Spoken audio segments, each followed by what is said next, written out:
Late June 1996, Ashwood Valley, Montana. The morning mist clung to Lake Whitmore like a funeral shroud, its ghostly tendrils rising and falling with each gentle ripple that lapped against the rocky shore. Detective Marcus Kane stood at the water's edge, his weathered hands wrapped around a steaming cup of coffee that had long since grown cold, watching as the county coroner's team prepared their grim harvest from the depths below. 3 bodies, a family.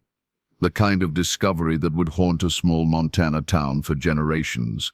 Kane had been roused from sleep at 5:47 a.m. by the shrill ring of his landline, the voice on the other end belonging to Sheriff Dorothy Henley, her usual commanding tone cracked with something he'd rarely heard before. Genuine horror.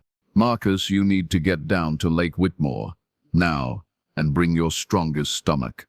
The drive through the winding mountain roads had taken 43 minutes, each twist and turn bringing him closer to what would become the most challenging case of his 20-year career. Now, as he watched the dive team's methodical work, Kane couldn't shake the feeling that this was only the beginning of something much larger and darker than a simple murder case. Dr. Elizabeth Morrison, the county's chief medical examiner, emerged from the water's edge, where she'd been directing the recovery operation. Her usually pristine lab coat was mud-stained, and her silver hair, typically pulled back in a neat bun, hung in damp strands around her face. The sight of the unflappable Dr. Morrison looking so disheveled sent a chill down Kane's spine that had nothing to do with the mountain air. "What do we have, Elizabeth?" Kane asked, his voice barely above a whisper. She removed her latex gloves with deliberate precision, her movements betraying the tremor in her hands. 3 victims, adult male, approximately 50 years old, adult female, late 20s, and she paused, her professional composure faltering for just a moment. A child, female, maybe 8 or 9 years old. Kane set down his coffee cup on a nearby boulder, no longer trusting his grip. In all his years working homicide in Chicago before moving to the quiet mountains of Montana, he'd seen his share of family murders. But something about Dr. Morrison's demeanor told him this was different. "How long have they been in the water?" "Preliminary assessment suggests at least 4 to 5 months, possibly longer. The cold water has preserved them better than we might expect, but..." She gestured helplessly toward the lake. "Marcus, they didn't just end up in there by accident. Each body was weighted down with rocks, large ones, secured with what appears to be duct tape. This was planned, methodical. The implications hit Kane like a physical blow. A family of 3, murdered and dumped in the lake with military precision, their bodies hidden beneath the water for months, while the killer or killers walked free. He thought of the missing persons reports that had been filed since winter. How many had he personally dismissed as runaways or voluntary disappearances? Deputy Tommy Rodriguez approached from the growing crowd of law enforcement personnel that had descended upon the scene. At 26, Rodriguez was eager, intelligent, and possessed the kind of attention to detail that made Kane confident in the future of the department. He also had the advantage of growing up in Ashwood Valley, knowing every family, every grudge, every secret that small towns specialized in harboring. "Detective Kane," Rodriguez said, slightly out of breath from jogging across the uneven terrain. "I've been checking the missing persons files. I think I might have something." Kane turned his full attention to the young deputy. "Talk to me." "Family named Patterson went missing back in January. Ray Patterson, 38, owned Patterson's Sporting Goods down on Main Street. His wife Rebecca was 29, worked part-time at the elementary school, and their daughter Emma, she was 8. Rodriguez paused, consulting his notepad. Ray's brother filed the report when they missed Emma's birthday party on January 15th. Said it wasn't like Ray to just disappear, especially without his guns.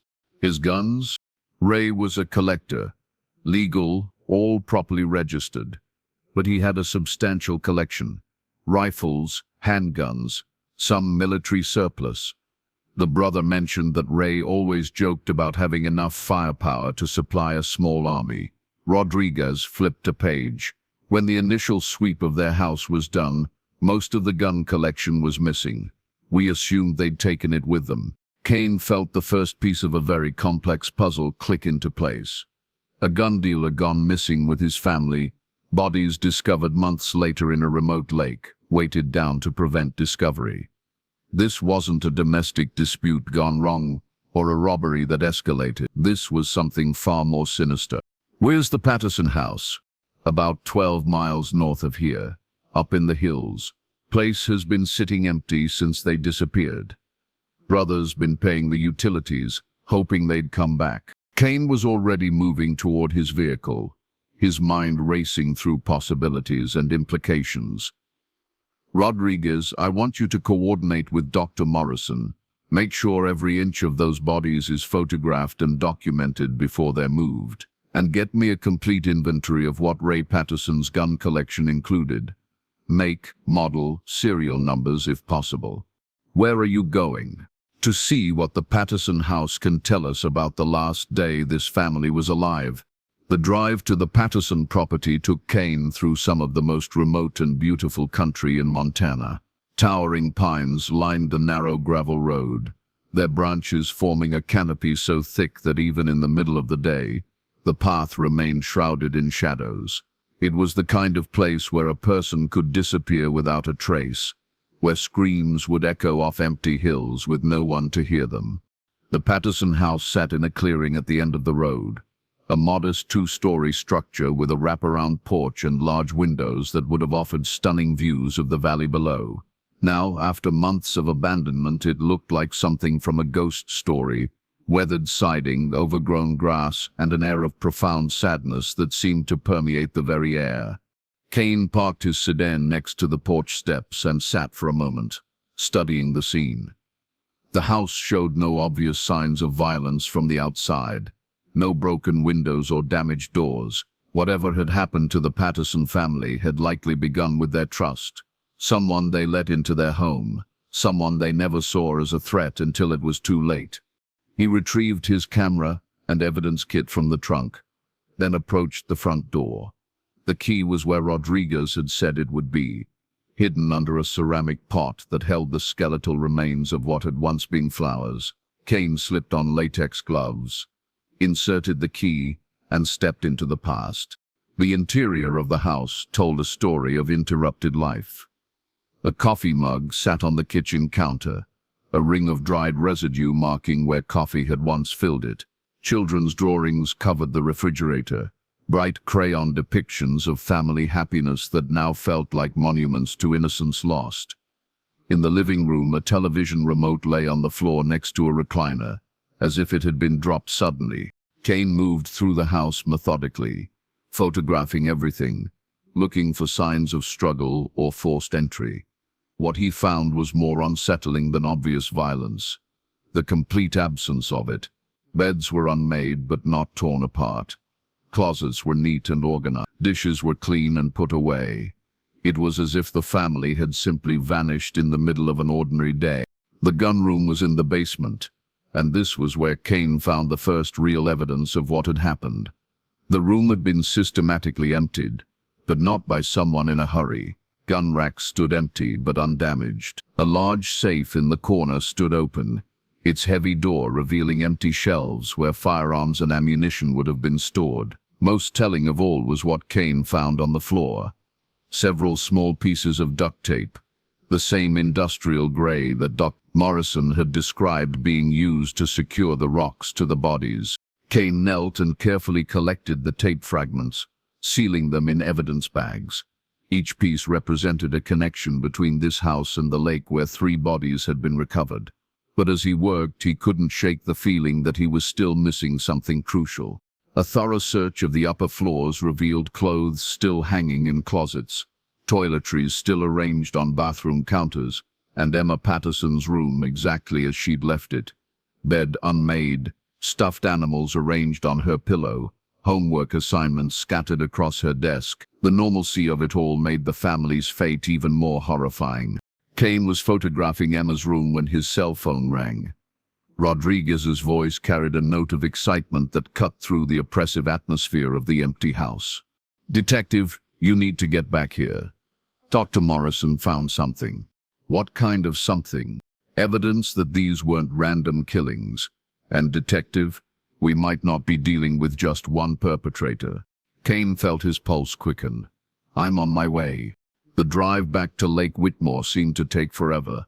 Each curve in the road, adding to Kane's growing sense that this case was about to explode into something far beyond the scope of a small-town murder investigation. By the time he arrived at the scene, a full forensic team had assembled, their white vans and equipment creating a stark contrast against the natural beauty of the lake. Dr. Morrison met him at the temporary command post that had been established near the shore. Her earlier composure had returned, but Kane could see the tightness around her eyes that indicated she'd found something deeply disturbing. What have you got for me, Elizabeth? She led him to a table where the victim's personal effects had been laid out with scientific precision. First, I can confirm that these are almost certainly the Patterson family. Rebecca Patterson had a distinctive dental filling that matches her dental records. Ray Patterson had a surgical scar on his left knee that corresponds to a skiing injury from 1989. And Emma, she paused, her professional demeanor cracking again. Emma had a small birthmark on her left shoulder that matches the description in her medical records. Kane nodded grimly. Rodriguez said you found evidence of multiple perpetrators. That's correct. Dr. Morrison moved to another section of the table where several plastic evidence bags contained items recovered from the bodies.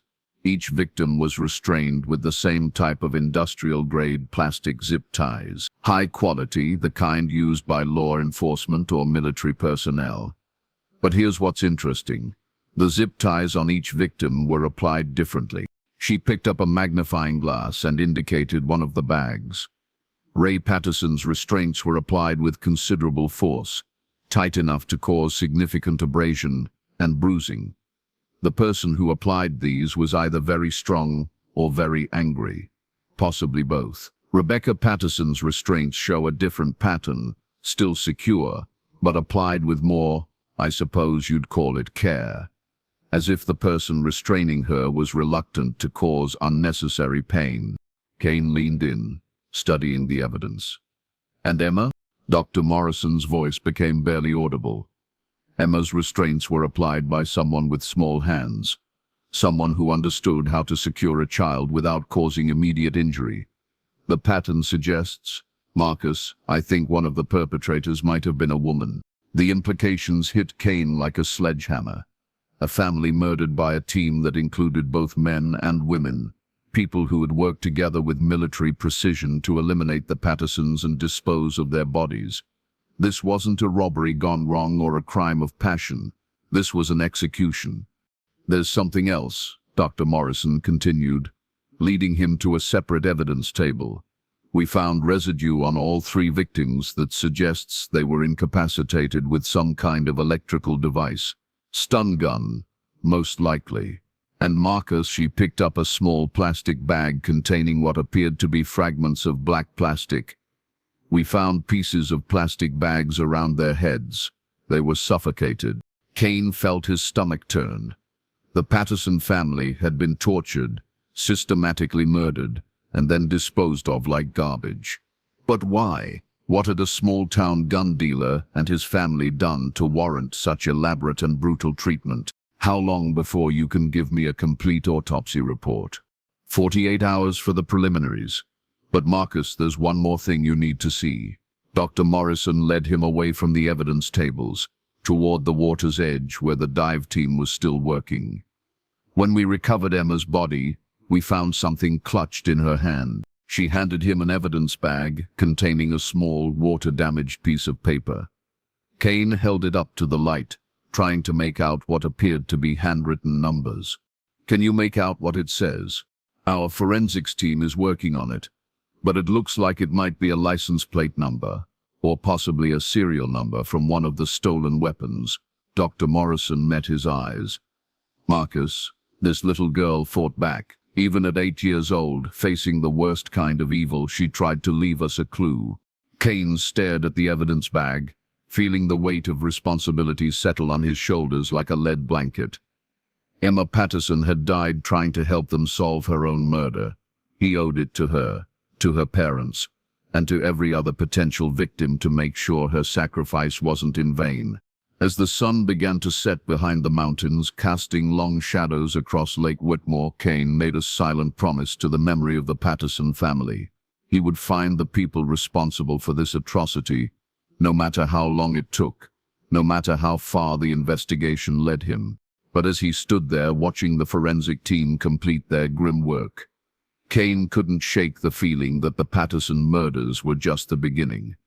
Somewhere out there, the people who had committed this carefully planned execution were still free, possibly planning their next target. The investigation was about to take Detective Marcus Kane into the darkest corners of domestic terrorism, white supremacist ideology, and a conspiracy that stretched far beyond the quiet mountains of Montana. But for now, in the fading light of that June evening, all he could do was honor the memory of 3 innocent victims and prepare for the long, dangerous journey toward justice. The first phase of the Ashwood Valley murders investigation was complete. The bodies had been recovered, the crime scene processed, and the victims identified. But Kane knew that the hardest part was still ahead, tracking down the killers and understanding the twisted ideology that had motivated such brutal violence. As he drove away from Lake Whitmore that night, Kane's radio crackled to life with an urgent message from Sheriff Henley. "Marcus, we've got a problem. Ray Patterson's brother just called. He says someone broke into the sporting goods store last night and cleaned out the remaining inventory. And Marcus, they left a message." Kane felt his blood run cold. What kind of message? Spray painted on the wall of the shop. Just 4 words. "This is just beginning." The Patterson family murders weren't an isolated incident. They were the opening move in something much larger and more terrifying than Kane had imagined. As he turned onto the main road leading back to town, he couldn't shake the feeling that he was racing against time to prevent more innocent families from suffering the same fate as Ray, Rebecca, and Emma Patterson. The killers had made their first mistake by leaving that message. Now Kane had to make sure it would be their last. Patterson's Sporting Goods, Main Street, Ashwood Valley, 2:17 a.m. The shattered glass crunched beneath Detective Kane's boots as he stepped through what had once been the front door of Patterson's Sporting Goods. Emergency floodlights cast harsh shadows across the devastated interior, transforming the familiar small-town shop into something from a war zone. Every display case had been systematically emptied, every cabinet stripped bare, every hiding place violated with surgical precision. Sheriff Dorothy Henley stood near the back wall, her flashlight beam focused on 4 words that had been spray-painted in blood-red letters across the white drywall. "This is just beginning." "How much did they get?" Kane asked, pulling on latex gloves as he surveyed the destruction. "According to Ray's brother Michael, virtually everything." Henley's voice carried a weariness that came from too many sleepless nights and too many unanswered questions. Remaining rifles, ammunition, gun cleaning supplies, even the tactical gear Ray kept for the hunting crowd.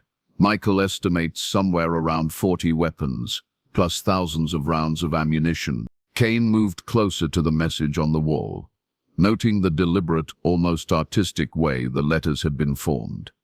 This wasn't the work of common thieves or desperate addicts. The perpetrators had taken their time, planned their approach, and wanted law enforcement to know they were still active. Any witnesses? Security footage? Nothing. They knew exactly when to hit, right after the weekly patrol route, about an hour before the overnight security guard makes his rounds. And Marcus? Henley directed her flashlight toward the shop's rear entrance. They didn't force their way in. Someone had keys. The implication hung heavy in the air between them. Either the killers had taken Ray Patterson's keys before murdering him, or they had inside knowledge of the shop's security procedures. Neither possibility was comforting. Deputy Rodriguez emerged from the shop's office area, his face pale in the harsh artificial lighting. "Detective Kane, you need to see this." Kane followed Rodriguez into Ray Patterson's cramped office, where filing cabinets had been pulled open and their contents scattered across the floor. Business records, customer information, and federal firearms licenses created a paper carpet that told its own story of methodical searching. They were looking for something specific, Rodriguez said, kneeling beside an overturned filing cabinet. Customer records, purchase histories, registration information. It's like they wanted to know everyone who'd bought weapons from Ray over the past few years. Kane felt a chill that had nothing to do with the mountain air seeping through the broken storefront. A list of gun purchases in the wrong hands could mean dozens of potential targets, families who might end up sharing the Patterson family's fate. Rodriguez, I want you to contact every single customer on that list. Start with the most recent purchases and work backward. They need to know their names might be in the hands of the people who killed the Pattersons. That's going to be over 300 people, sir. Then we better get started. Kane's radio crackled to life, the voice of dispatcher Nancy Collins cutting through the pre-dawn silence. Detective Kane, we've got reports of shots fired at the Riverside Motel, Highway 19. Units are responding, but the caller said it sounded like automatic weapons fire. Kane and Henley exchanged glances that spoke volumes. In 3 days, Ashwood Valley had gone from sleepy mountain town to what felt like a war zone. Kane grabbed his radio as he headed for the door. Collins, ETA on backup units? First responders are 8 minutes out, detective. But sir, the caller said he saw at least 3 vehicles leaving the scene at high speed, heading toward the interstate. Riverside Motel, Highway 9. The Riverside Motel had seen better decades. Built in the 1960s to serve travelers heading through the mountain passes, it had long since devolved into the kind of place where people stayed when they didn't want to be found. Now, as Kane's headlights swept across the parking lot, it looked like something from an apocalyptic nightmare. 2 motel rooms had been completely destroyed, their doors blown inward by what appeared to be explosive charges. Windows in adjacent rooms were shattered, their curtains fluttering like ghosts in the mountain breeze. Bullet holes stitched across the exterior walls in patterns that suggested automatic weapons fire. Just as the caller had reported, Kane approached the motel office, where a frightened-looking night clerk named David Voss was giving his statement to Deputy Martinez. Voss was in his 60s, with the weather-beaten appearance of someone who'd spent his life in hard jobs, but his hands shook as he described what he'd witnessed. There were 4 of them, Voss was saying, his voice barely above a whisper. Maybe 5. They came in 2 vehicles, big SUVs, dark-colored, with their license plates covered. Professional-looking folks, dressed in military-style clothing. Kane pulled out his notepad. Did you see their faces? Some of them. The leader was a tall man, probably in his 40s, with a beard and these cold, pale eyes. Real intense-looking fellow. Had a woman with him, blonde hair, pretty but hard-looking, if you know what I mean. And there was a younger man, maybe early 20s, looked like he might be related to the older guy. Kane felt pieces of the puzzle beginning to align. What happened next? Voss pointed toward the destroyed rooms. They went straight to rooms 12 and 14. Didn't bother with the office, didn't ask any questions. Just walked up to those doors and started shooting. Sounded like a war zone for maybe 2-3 minutes. Then they came back out, calm as you please, got in their vehicles and drove off toward the interstate. Who was staying in those rooms? That's the thing, Voss said, glancing nervously toward the damaged buildings. Rooms 12 and 14 had been rented by a family that checked in yesterday evening. Father, mother, and a little girl. Said they were passing through, heading for Canada. Kane's blood ran cold. Another family, another systematic attack. Are they dead? All 3 of them. This came from Dr. Morrison, who had just arrived on scene and was emerging from room 12. Even in the harsh glare of the emergency lights, Kane could see that she was shaken. Marcus, you need to see this. Kane followed Dr. Morrison into what remained of room 12, steeling himself for what he might find. The scene was even worse than he'd anticipated. The family, a man in his 30s, a woman of similar age, and a girl who couldn't have been more than 10, had been systematically executed. But it was the evidence of what had happened before their deaths that made Kane's stomach turn. They were tortured, Dr. Morrison said quietly. Burns consistent with electrical devices, evidence of physical abuse. And Marcus, they were interrogated. Look at this. She led him to the room's small desk, where someone had written a series of numbers and letters in what appeared to be blood. The handwriting was shaky, desperate, written by someone under extreme duress. Kane photographed the writing, his mind racing. License plate numbers, serial numbers, could be. But Marcus, there's something else. Dr. Morrison handed him a plastic evidence bag, containing a piece of paper that had been recovered from the scene. This was pinned to the wall. It's some kind of manifesto or declaration. Kane held up the evidence bag, reading the typewritten text by the light of his flashlight. The cleansing of America has begun. The federal government and its agents have declared war on the white race, and we respond with righteous fury.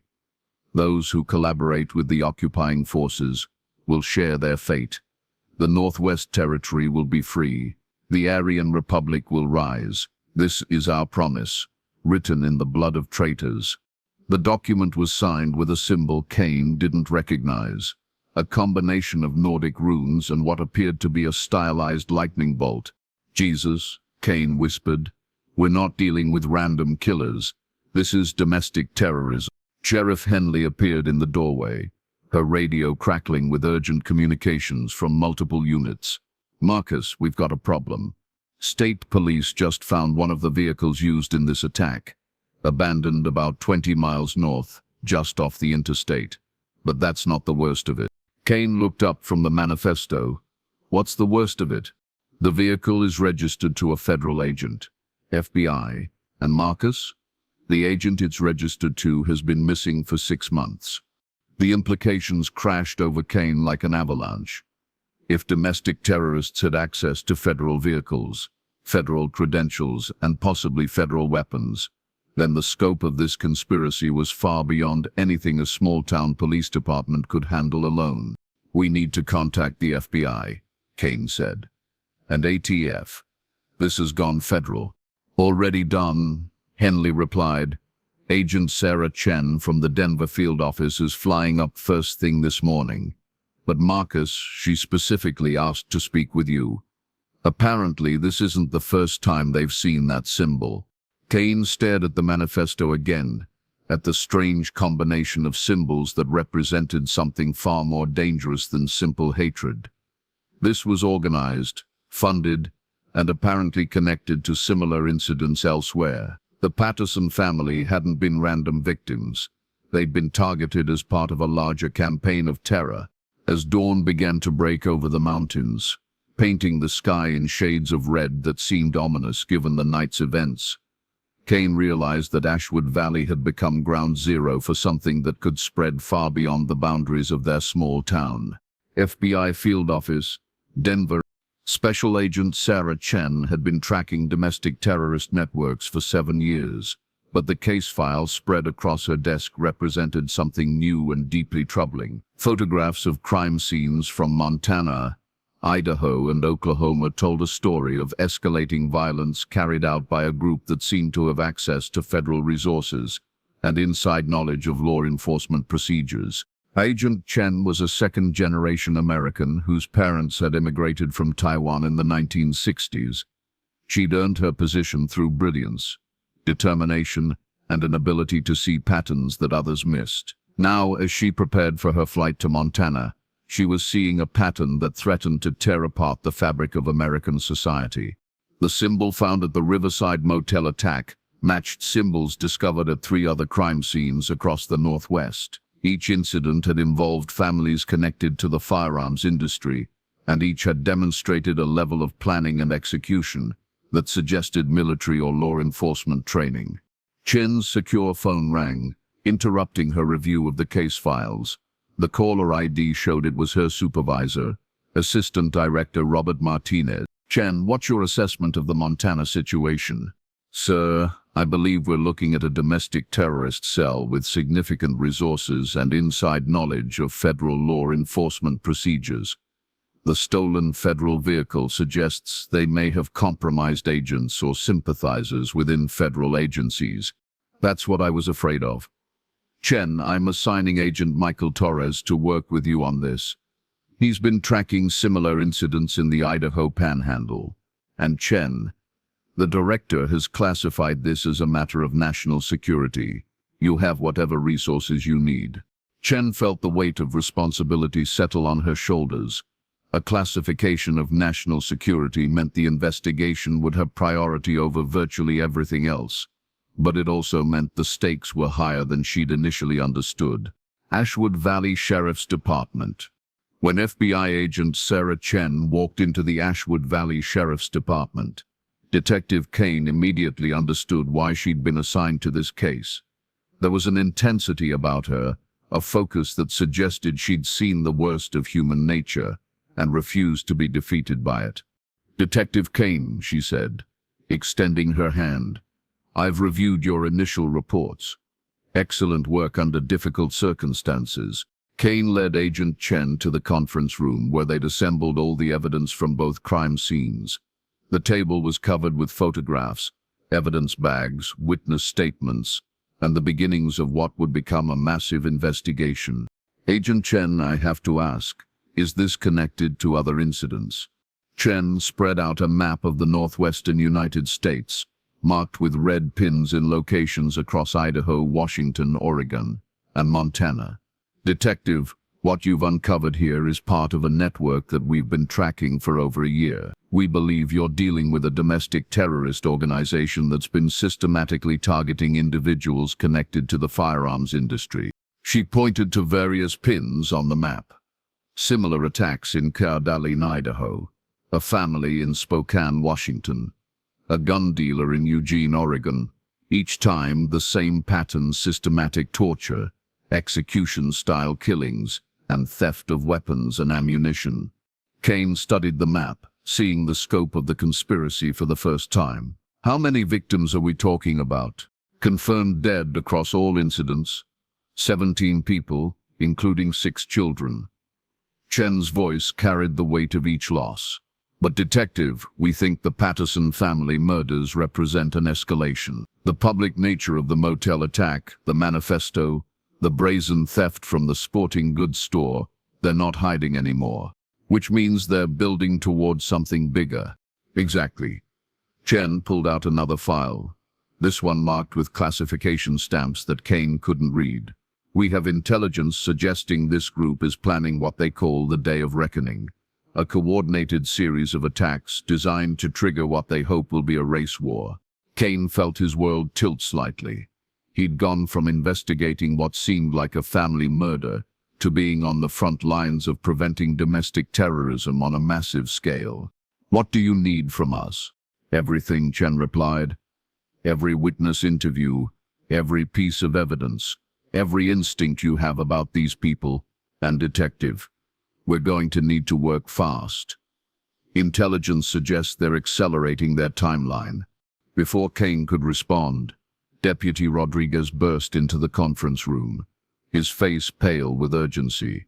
Detective Kane, Agent Chen, you need to see this right now.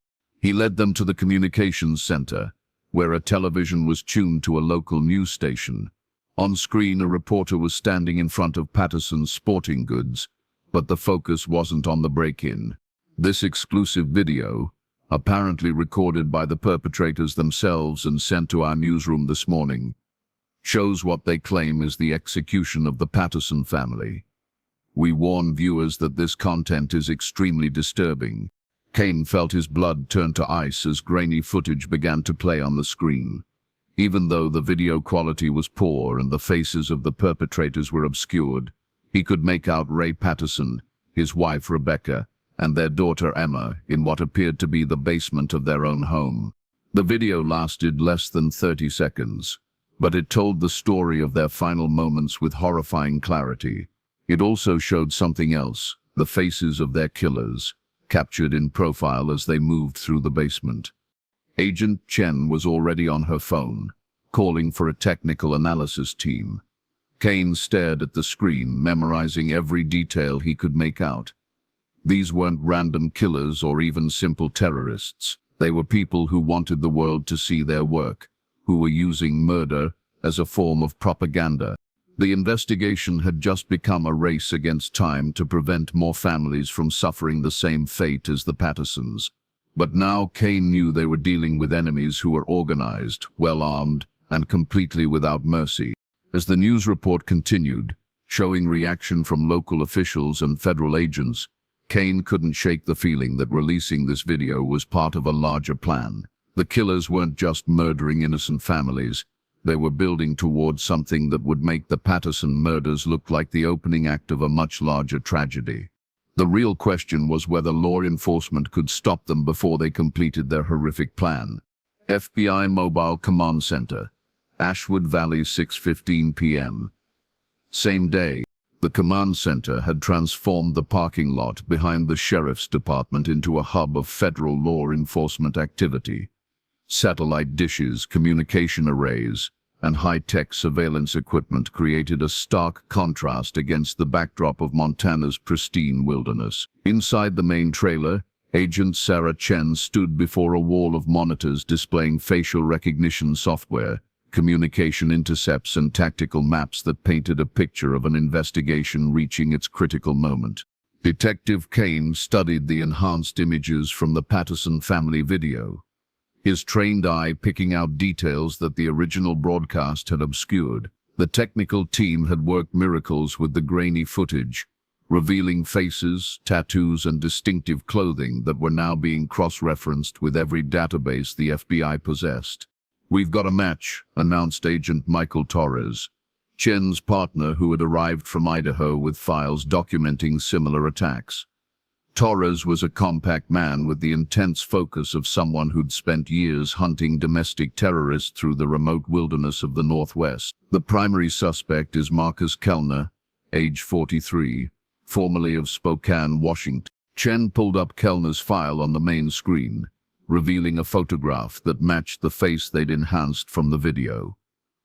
Kellner served in the Army Rangers until 1992, when he was discharged for extremist activities and threats against federal agents. Since then, he's been connected to various white supremacist organizations, though he's managed to stay one step ahead of federal prosecution. Kane studied the photograph, memorizing the cold eyes and calculating expression that had been the last thing the Patterson family had seen. What about the others? The woman appears to be Angela Morrison, Kellner's common-law wife and a former nurse who lost her license for refusing to treat minority patients. The younger man is likely Kellner's brother, David, who has a history of weapons charges and assault convictions. Torres spread out a series of surveillance photographs taken at various locations across the Northwest. But they're not working alone. We've identified at least 6 other individuals connected to what they call the Aryan Liberation Front. They've been building toward this for years, recruiting, training, stockpiling weapons and explosives. Agent Chen's secure phone rang, interrupting the briefing. After a brief conversation, she turned to the assembled law enforcement officers with grim news. That was headquarters. Intelligence intercepts suggest they're planning their final operation for tomorrow night. Multiple simultaneous attacks across Idaho, Montana, and Washington, designed to maximize casualties and media coverage. Kane felt the familiar pre-operation tension that he remembered from his years as a Chicago detective working gang task forces. But this was different. The scope, the ideology, the potential body count made everything feel more urgent and more dangerous. Do we know their targets? Federal buildings, synagogues, schools with diverse populations, and law enforcement facilities. Chen's voice carried the weight of the intelligence she'd been reviewing. But Marcus, there's something else. They've specifically targeted this investigation. Intelligence suggests they know we're closing in, and they see eliminating the task force as a priority. The implications hit Kane like a physical blow. Not only were innocent civilians at risk, but the very people working to stop the attacks had become targets themselves. Deputy Rodriguez entered the command center with an urgency that immediately drew everyone's attention. Agent Chen, Detective Kane, we just received a call from a local rancher named Bill Morrison. No relation to the suspect, Angela Morrison. He says he's been seeing unusual activity at an abandoned mining complex about 30 miles northeast of here, up in the Broken Peak area. Kane knew the location. Remote, defensible, and with multiple escape routes through the mountain passes. It would be an ideal location for a terrorist cell to establish a base of operation. What kind of activity? Multiple vehicles coming and going at night, sounds of construction or heavy equipment, and lights where there shouldn't be any lights. Morrison didn't think much of it until he saw the news reports about the Patterson murders. Says some of the people he's seen match the descriptions we've been broadcasting. Agent Chen was already moving toward the communications array. We need aerial surveillance of that location immediately, and I want a tactical team assembled within the hour. Agent Chen, Kane said, I know that area better than anyone. Those mountain roads are treacherous, especially at night. If we're going in, you'll need local knowledge. Chen studied Kane for a moment, clearly weighing the risks of bringing a local detective into what could become a federal tactical operation. Detective, if we do this, it's by federal protocols. This isn't a local arrest.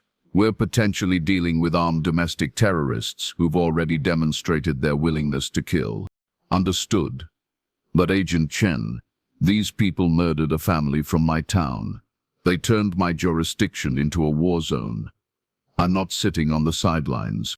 Broken Peak Mining Complex. The abandoned mining complex squatted against the mountainside like a cancerous growth, its corrugated metal buildings and rusted equipment creating deep shadows in the moonlight. Agent Chen crouched behind a boulder roughly 500 yards from the main compound, studying the facility through night vision binoculars, while tactical teams took their positions around the perimeter. What she saw confirmed their worst fears. The complex was bustling with activity despite the late hour. Armed sentries patrolled the perimeter, and lights blazed from several buildings that should have been empty for decades. Most ominously, she could see what appeared to be vehicles being loaded with equipment, possibly explosives or weapons for the planned attacks. Kane lay prone beside her, his own binoculars focused on the compound's main entrance. Agent Chen, we need to move soon. If they're loading vehicles for tomorrow's operations, we could be looking at our last chance to stop this. Through her earpiece, Chen could hear reports from the other tactical teams positioned around the complex. Team Alpha had identified what appeared to be a weapons cache in the main building. Team Bravo had spotted at least 8 armed individuals, including matches for Marcus Kellner and Angela Morrison. Team Charlie was reporting movement toward what looked like a communications array, suggesting the terrorists might be coordinating with cells in other states. All teams, this is Chen. We have positive identification of primary targets and confirmation of imminent threat. Execute on my mark. She paused, taking one last look through her binoculars at the complex that had become the heart of a domestic terrorism network. Mark. The assault began with the controlled chaos that characterized federal tactical operations. Flashbang grenades lit up the night like miniature suns, their concussive blasts echoing off the mountainsides. Spotlights flooded the compound, turning darkness into harsh artificial daylight that revealed armed figures scrambling for defensive positions. Kane followed Team Alpha as they moved toward the main building, his service weapon drawn, and his senses hyper-alert for any sign of the people who had murdered the Patterson family. The building's interior was a nightmare maze of improvised workshops, weapons caches, and propaganda materials that painted a picture of years of careful planning.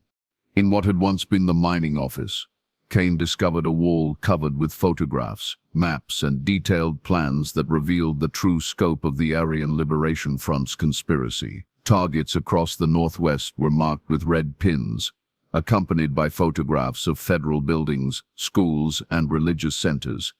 But what made Kane's blood run cold was a separate section labeled Phase 2.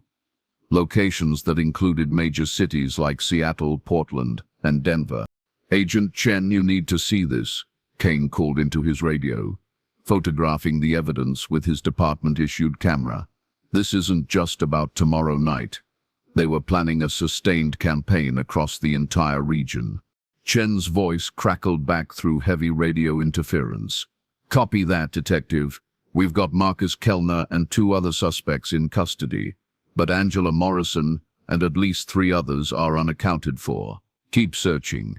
Kane continued through the building, following a corridor that led deeper into the mountainside where the original mining tunnels had been converted into storage areas and living quarters. The air grew colder and more oppressive as he moved away from the main entrance, his flashlight beam revealing cache after cache of weapons, ammunition, and what appeared to be homemade explosives. It was in one of the deepest tunnels that Kane found what he'd been looking for without realizing it. A room that had been set up as a combination torture chamber and video studio. The same concrete walls and harsh lighting that appeared in the Patterson family video were immediately recognizable, but the room's current occupant made Kane's heart skip a beat. Agent Jennifer Walsh, the federal agent whose vehicle had been used in the Riverside motel attack, was chained to a metal chair in the center of the room. She was alive but barely conscious, showing signs of prolonged torture and interrogation. Around her, video equipment suggested that the terrorists had been documenting her captivity, possibly for future propaganda use. Kane immediately called for medical assistance while working to free Agent Walsh from her restraints. As he worked, she regained enough consciousness to grab his arm with surprising strength. "Detective," she whispered, her voice hoarse from dehydration and abuse. "Tomorrow night, it's not just attacks. They have someone inside, federal building in Helena. Bomb in the parking garage. Hundreds of people." Kane felt his world tilt as the full implications of what Agent Walsh was revealing crashed over him. The attacks they'd been preparing to stop were just the opening move. The real target was the federal building in Helena, Montana's capital, where a coordinated bombing could kill hundreds of federal employees and civilians. "Agent Chen, priority message." Kane spoke urgently into his radio while supporting Agent Walsh's weight. "The Helena Federal Building is the primary target.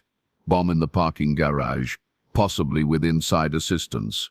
We need to evacuate that building immediately." Chen's response was immediate and decisive.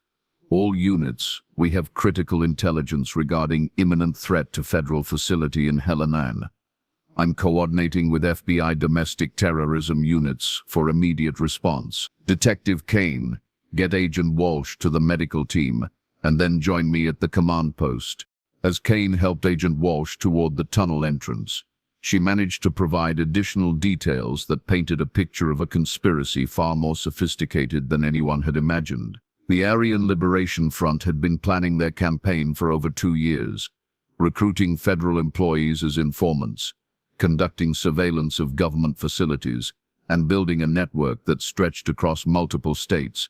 The Patterson family had been targeted, not just because Ray was a gun dealer, but because he'd unknowingly sold weapons to federal agents who were investigating the terrorist network. Their murder was meant to send a message while eliminating a potential source of evidence. FBI Command Center, Ashwood Valley. The command center had transformed into a hub of coordinated federal response, with agents, analysts, and tactical coordinators working around the clock to prevent what could be the deadliest domestic terrorist attack since Oklahoma City. Agent Chen stood at the center of it all, coordinating with federal buildings across the region while tactical teams prepared for simultaneous raids on terrorist safe houses. Kane studied the intelligence they'd recovered from the mining complex, trying to piece together the final elements of the conspiracy. The terrorists' planning had been meticulous, accounting for law enforcement response times, federal security procedures, and media coverage patterns. But their greatest strength, their obsession with documentation and propaganda, was also proving to be their weakness. Detective Kane, Agent Chen called from her position at the communications array. Helena PD and federal security teams have successfully evacuated the federal building. Bomb disposal units are en route, and we've identified the inside collaborator, a maintenance worker with ties to white supremacist organizations. Kane felt a surge of relief, but he knew the operation wasn't over. What about Angela Morrison and the other missing suspects? Still at large, but we've got every law enforcement agency in the region looking for them. And Detective, the intelligence we recovered suggests there might be sleeper cells in other states. This is going to be a long investigation. As dawn broke over the Montana mountains, painting the sky in shades of gold and pink that seemed almost inappropriate given the night's events, Kane reflected on how much had changed in just 4 days. A routine missing persons case had evolved into preventing a domestic terrorism campaign that could have claimed hundreds of lives. Epilogue. 6 months later, Ashwood Valley Sheriff's Department. Detective Marcus Kane sat at his desk, reviewing the final reports on what the media had dubbed the Ashwood Valley Conspiracy. Marcus Kellner had been sentenced to death for the Patterson family murders and multiple terrorism charges. Angela Morrison and 3 other cell members had been captured in a raid on a compound in northern Idaho, facing life sentences for their roles in the conspiracy. The federal building bombing had been prevented, but the investigation had revealed a network of domestic terrorists spanning 7 states, with connections to international white supremacist organizations. Over 40 individuals had been arrested in coordinated raids, and authorities had prevented at least 12 planned attacks on government facilities, schools, and religious centers. Agent Sarah Chen had been promoted to Assistant Director of the FBI's Domestic Terrorism Unit, a recognition of her work in dismantling one of the most sophisticated domestic terrorist networks in American history. She'd visited Ashwood Valley the previous month to receive a commendation from the local government, but Kane suspected she'd really come to ensure that the small mountain town was healing from its brush with domestic terrorism. The Patterson family case file sat closed on Kane's desk, stamped with the official conclusion that brought some measure of justice for Ray, Rebecca, and Emma Patterson. But Kane knew that the real victory wasn't in the arrests or convictions. It was in the attacks that had been prevented, the families that would go home safe, and the communities that would never know how close they'd come to tragedy. Deputy Rodriguez knocked on Kane's office door, carrying a file that looked depressingly familiar. "Detective Kane, we've got a missing persons report. Family of 3 didn't show up for a family reunion yesterday. Their house shows signs of forced entry." Kane looked up from his paperwork, feeling the familiar tightness in his chest that came with the start of a new case. But then he saw Rodriguez's expression and realized the young deputy was testing him, seeing if the events of 6 months ago had shaken his confidence in their ability to protect their community. "What do we know?" Kane asked, standing and reaching for his jacket. "More than we did last time," Rodriguez replied with a slight smile. "And we know we're not in this alone." Kane nodded, understanding that the networks they'd built with federal agencies, the procedures they'd developed, and the experience they'd gained would make them better prepared for whatever threats might emerge in the future. The Ashwood Valley murders had changed their small mountain community forever, but they'd proven that even the most sophisticated domestic terrorists couldn't succeed against law enforcement officers who refused to give up, refused to be intimidated, and refused to let innocent families become casualties in someone else's war. As Kane walked out of his office to begin investigating the new missing persons case, he carried with him the memory of Emma Patterson's final act of courage, leaving a clue that had ultimately helped bring down the network responsible for her family's death. Her bravery in the face of unimaginable terror had made a difference, and Kane was determined to ensure that her sacrifice would never be forgotten. The mountains around Ashwood Valley stood as beautiful and serene as ever, but the community that nestled between them was stronger, more vigilant, and more united than it had been before the conspiracy that had briefly turned their peaceful town into the epicenter of domestic terrorism. Justice for the Patterson family had been served, But the work of protecting communities from those who would use violence to advance their twisted ideologies would continue, and Detective Marcus Kane was ready for whatever came next.